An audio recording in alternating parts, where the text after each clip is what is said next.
Estimadas docentes, compañeros, esperando se encuentren bien, vamos a dar inicio a esta conferencia que trata sobre las medidas de manejo ambiental reglamentadas para la etapa de desmantelamiento y abandono definitivo de pozos petroleros onshore, analizados de la experiencia de Colombia versus el contexto internacional. Mi nombre es Jennifer Alexandra Villarraga García, soy estudiante de la especialización en evaluación ambiental de proyectos de la Universidad Manuela Beltrán. El objetivo principal de este proyecto, realizado bajo la asignatura de proyecto de investigación, es analizar las medidas ambientales, las medidas de manejo ambiental locales versus las medidas de manejo ambiental internacionales para la etapa de desmantelamiento y abandono definitivo de pozos continentales, más denominados en el sector de hidrocarburos como pozos onshore, productores de petróleo y productores de gas. Se constituye de 3 etapas. La primera es las medidas de manejo ambiental a nivel nacional. En cuanto a esta etapa de desmantelamiento, es identificar todo el contexto normativo que existe en Colombia y que regula estas medidas de manejo. Posteriormente, hacemos un análisis a nivel internacional a ver cuáles son las medidas que se establecen específicamente para esta etapa. Y finalmente, pues logramos hacer una comparación de nuestro estado normativo y técnico versus lo que se propone en otros países del mundo para esta etapa específicamente. Entonces, ¿por qué surge interés en el tema? Bueno, antes de eso mencionar que esto hace parte del orden del día. Es por qué surge interés en el tema. La primera etapa, como se mencionaba, pues son las medidas de manejo ambiental aplicadas al abandono definitivo de pozos onshore en Colombia. Lo segundo, las medidas de manejo ambiental para el abandono de pozos en el contexto internacional, y finalmente un análisis comparativo de Colombia versus los otros países. Y las conclusiones. Surge el interés en este tema porque una vez se revisan las medidas de manejo a nivel nacional, se identifica que son de cierto modo muy generalizadas, no son específicas para los procesos que se adelantan actualmente en campo. No existen pasivos ambientales en el sector de hidrocarburos asociados en gran medida al tema, por ejemplo, de líneas de flujo, de piscinas que de pronto no han sido desmanteladas correctamente. Y existen otros casos críticos como los que acabamos de mencionar, e incluso otras facilidades, como por ejemplo las facilidades eléctricas, que aun cuando ya el pozo cuenta con una placa de abandono, se siguen evidenciando las casetas donde se encontraban los transformadores, los variadores que, digamos, suministraban energía al pozo para su proceso productivo. Entonces, en el centro tenemos las medidas de manejo ambiental aplicadas al abandono de pozos onshore en Colombia, que básicamente son constituidas por varios documentos y normas. Entre eso tenemos el Decreto Marco 1076 de 2015, la Ley 99 de 1993 y el Decreto 2820, que es el tema respecto al tema de licenciamiento ambiental. Tenemos también algunos informes de la Contraloría General de la República que, digamos, más adelante vamos a ver que pueden, digamos, suplir o alimentar estas medidas de manejo ambiental potencialmente mejorables. También tenemos unos reportes integrados de gestión sostenible de Ecopetrol que revisamos en su página, que son documentos de acceso público, ya que se encuentran en su portal. Existen también unos términos de referencia para la elaboración de estudios de impacto ambiental para el sector de hidrocarburos en la ANLA. En cuanto al Ministerio de Minas y Energía, tenemos la resolución 0048 del 16 de enero del 2015. Tenemos una guía de manejo ambiental para proyectos de perforación de pozos de petróleo y gas del Ministerio del Medio Ambiente, o el que era en ese momento el Ministerio del Medio Ambiente, que data del año 1999. Y bueno, acá tenemos nuevamente los informes de la Contraloría, que eventualmente son los que tendrían que que conformar o que alimentar estas medidas de manejo. Entonces, en cuanto al contexto internacional, pues hacemos una evaluación general de las medidas de manejo que se proponen en países como Canadá, Estados Unidos, Reino Unido, Brasil y México.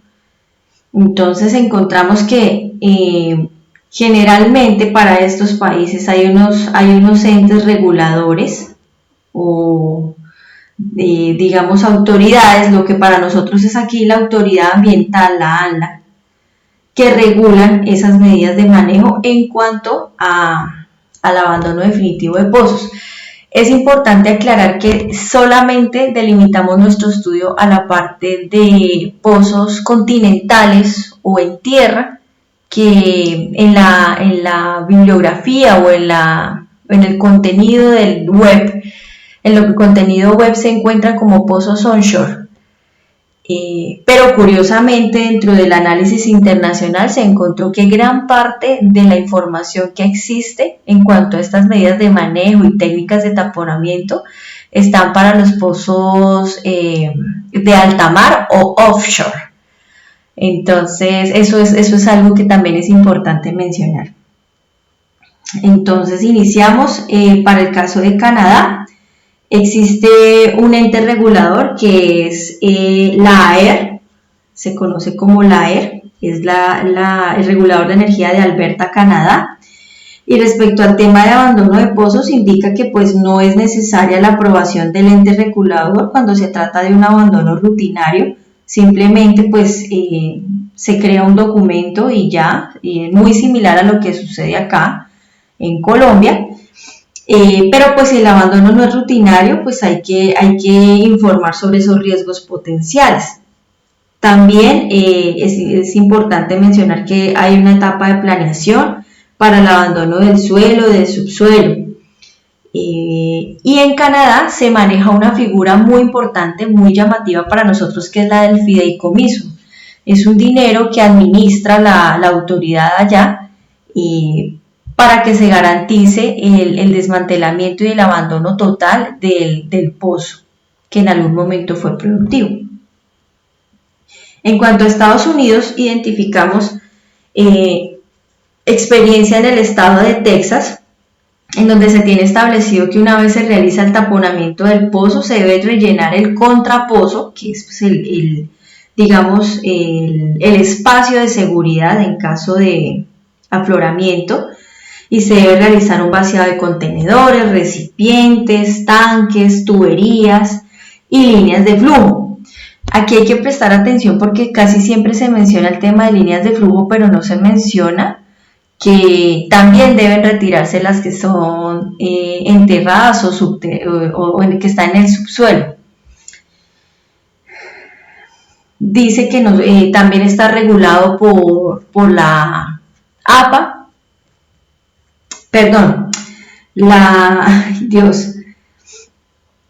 el API Bulletin, que es del Instituto Americano del Petróleo, que determina que la acción de taponamiento debe ir en línea con el uso del suelo establecido, que incluso se puede llegar a concertación con el dueño, con el propietario, con el arrendatario del predio en el cual se están desarrollando estas actividades.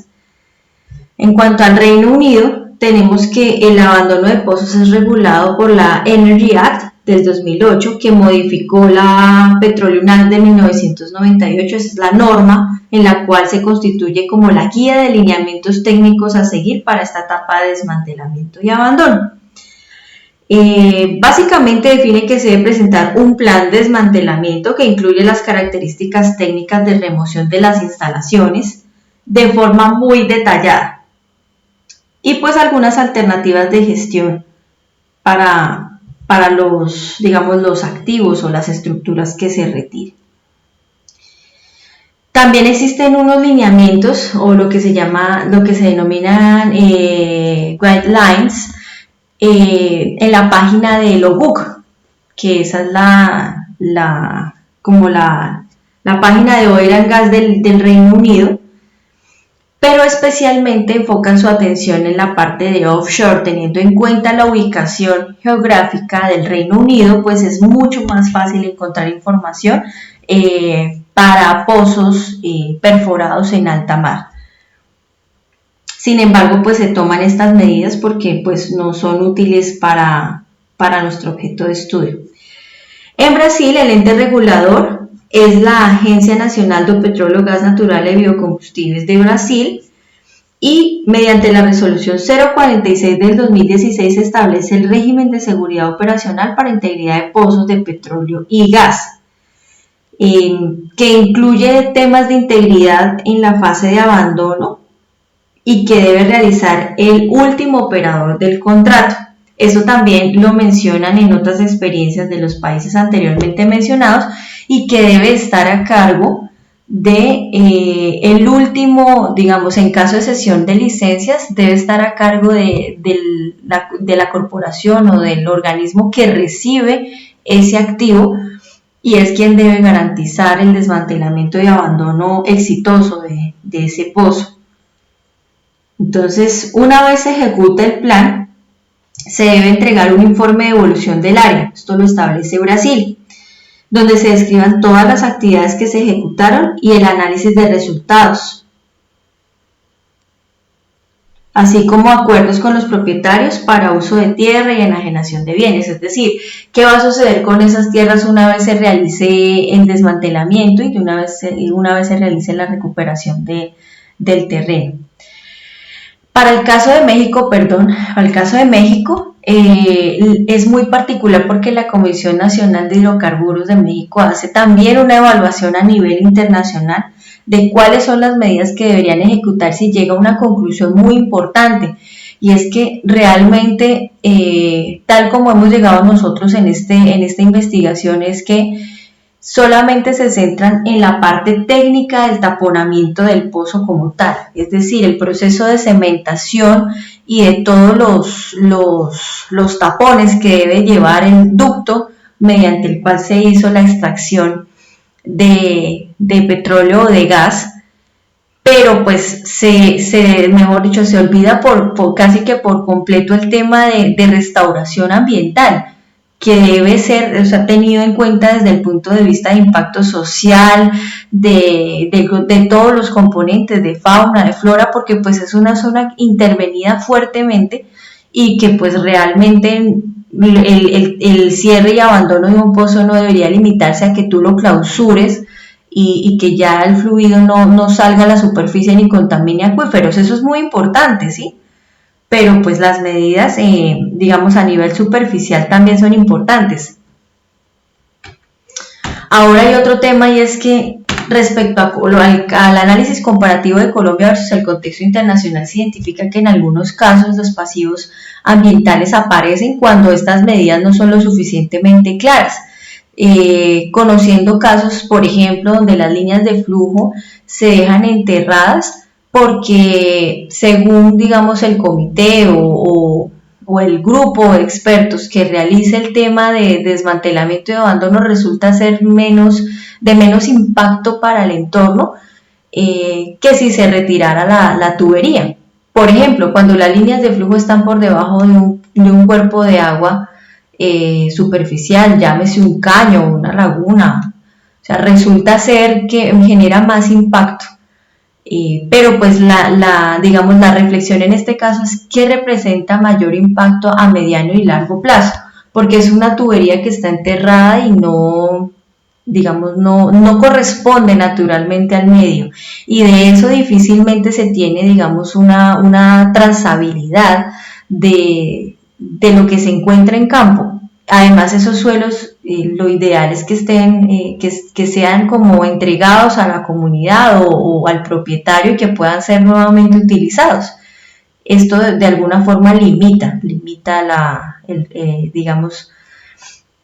sucesión o la utilización de ese suelo en otras actividades posteriores a la explotación de hidrocarburos. Entonces, ¿qué se evidencia? Se evidencia que la información a nivel internacional respecto a las técnicas de abandono es muy específica, pero la descripción de medidas de manejo ambiental es muy generalizada. y casi siempre se limita a un informe de actividades tal como lo tenemos nosotros aquí en Colombia, que pues está establecido claramente en uno de los artículos del decreto 1076 de 2015. ¿Qué identificamos también? Pues que se debe actualizar la guía de manejo ambiental elaborada en 1999, que pues resultó ser muy completa en comparación a lo identificado a nivel internacional, y que hay oportunidad de ser complementada con los términos de referencia para la elaboración de estudios de impacto ambiental para el sector de hidrocarburos de la ANLA, y pues también con experiencias y lecciones aprendidas producto de los antecedentes o hallazgos de informes como los de la Contraloría General de la República, que también son de acceso público y se encuentran en su página web. También podría existir un fortalecimiento en los reportes de sostenibilidad de Ecopetrol que se revisaron para el contexto nacional, y se identifica que sus formatos reportan el tema de desmantelamiento y abandono en términos muy generalizados. Esto se puede ampliar, estas actividades se pueden ampliar teniendo en cuenta las guías de IPIECA, por ejemplo, que determinan como unos mínimos, un contenido mínimo donde se exprese qué actividades se han adelantado durante el año de vigencia que se está reportando. Digamos que eso como mecanismo de control social también sería muy útil. Otro tema que se identifica es la necesidad de normatividad local para el tema de pasivos ambientales en Colombia. Es pues, puntualmente para este caso el tema de hidrocarburos, porque no hay una norma hasta el momento y en la revisión que se adelantó que garantice que los pasivos ambientales quedan reducidos o prácticamente saneados después del proceso de aprovechamiento de hidrocarburos en determinadas zonas. El tema de abandonos no convencionales también es clave porque se identifica, según lo visto en los informes de la Contraloría General de la República, que en Colombia nosotros tenemos abandonos de pozos o pozos que están inactivos, como pausados en el tiempo y que incluso llevan hasta 10 años en esa condición, y que pues no se define si se van a reactivar o si ya no se van a usar más, y potencialmente generan pasivos ambientales en situaciones de emergencia ambiental con grandes y representativas pérdidas de fauna, flora y incluso para las comunidades, como lo que sucedió por ejemplo en la Lizama 158. Estos abandonos no convencionales tienen que ser revisados por expertos y regulados de mejor manera, porque hay una oportunidad para que esos plazos o esos lapsos en los que se identifique dentro de la industria que un pozo ya no es funcional, pues no se debería esperar mucho tiempo. Y esto también influye en que no tengamos piscinas que con el tiempo se terminan reincorporando al medio, y líneas de flujo que pues van a quedar ahí enterradas y que no se sabe qué va a suceder con ellas. Otro aspecto importante a partir de la experiencia del Reino Unido es la creación de una página web o portal nacional donde se evidencien los proyectos que actualmente se encuentran en estado de desmantelamiento o abandono, cuáles fueron sus actividades ejecutadas, cuál fue el dinero invertido, y adicionalmente, como propuesta de la autora, es como que se expida un paz y salvo respecto al tema de pasivos ambientales, y que esto también se incluya dentro de los informes que se deben entregar a la autoridad ambiental, tanto antes de realizar el desmantelamiento como después de cuando ya se entregan las áreas. Esto es principalmente el producto de esta investigación. Agradezco pues su atención y tiempo, y estas son las referencias bibliográficas consultadas para llevar a cabo este estudio. Mil gracias.